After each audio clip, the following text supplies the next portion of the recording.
الحمد لله رب العالمين والصلاة والسلام على سيد الأنبياء والمرسلين. أما بعد فأعوذ بالله من الشيطان الرجيم. بسم الله الرحمن الرحيم. كلوا واشربوا هنيئا بما أسلفتم في الأيام الخالية. صدق الله العظيم. مولاي صل وسلم دائما أبدا على حبيبك خير خلق كلهم. الحمد لله رمضان مبارك ورنور اور رحمت بدت لمحات جاری دی اور استاد حضور کی وقت باندې رمضان مبارک مسائل او فضائل وړاندې کوو.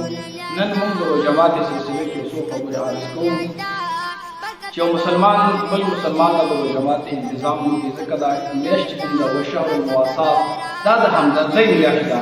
نو په دې کې د همدردۍ اظهار پکار دی. رسول الله صلی الله علیه وسلم حدیث مبارک کې من فطر فی صائما، چاچی په دې مبارک میاشت کې یو روزدار د جماعت انتظام وکړو کان له مغفرة لذنوبه.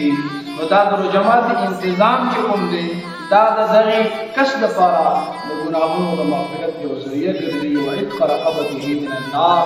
او الله تبارک وتعالى دغه جماعت سره د دغه کس هغه څه د اور آزاد، یعنی دا د جهنم نه آزادي. په دې کې د دې روزدار په روزه کې څه کمې نه راځي، الله تعالی پورا اجر ورکوي.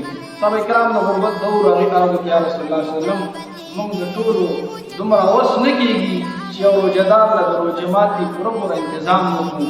نو د کائنات لپاره رحمت للعالمین پیغمبر رسول الله صلی الله علیه وسلم مفاد امت ته فرمایي وایي دا ثواب د هغه چا دپاره هم دی چا چې روزدار ته یو ګوټ ورکړي یا یو ګوټ اوبه هغه له ورکړي یا یې ورته د یو کجوري انتظام وکړو، نو دا اجر او ثواب هغه ته هم میلاویږي.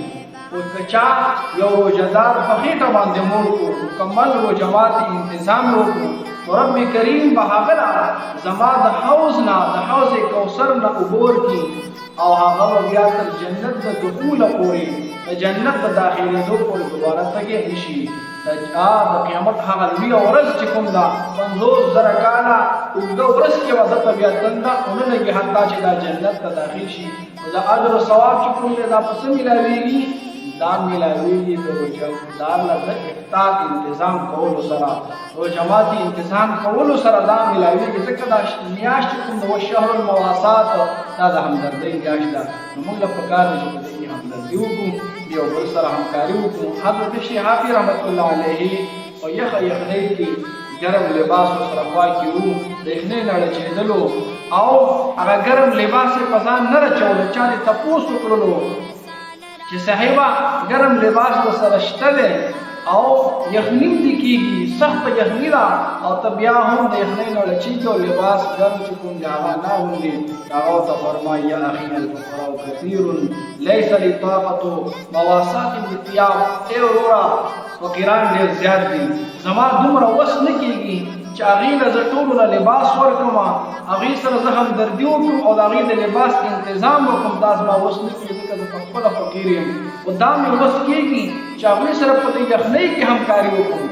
یعنې د ګرم لباس ورکولو زما وس خو نه کېږي، خو دومره وس خو مې کېږي چې زه هم هغې سره ځان په یخنۍ باندې کړم، د هغې یخني کېږي چې زما وشي.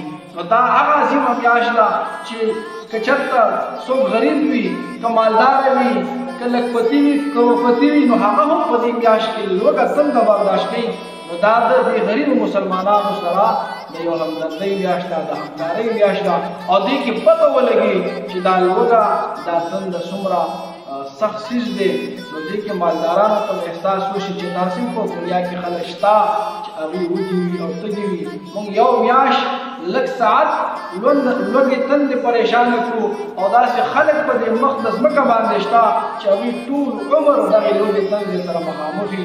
نو چې هغوی سره موږ همکاري وکړو، د هغوی همدردي وکړو. دا معمولي څه یو کجوره چاله ورکړه، لږې اوبه چاله ورکړه په روند تندي باندې، نو الله تبارک وتعالی د دې په عوض سره انسان د جهنم نه بچ کړي او دته د ټولو ګناهونو مغفرت کړي.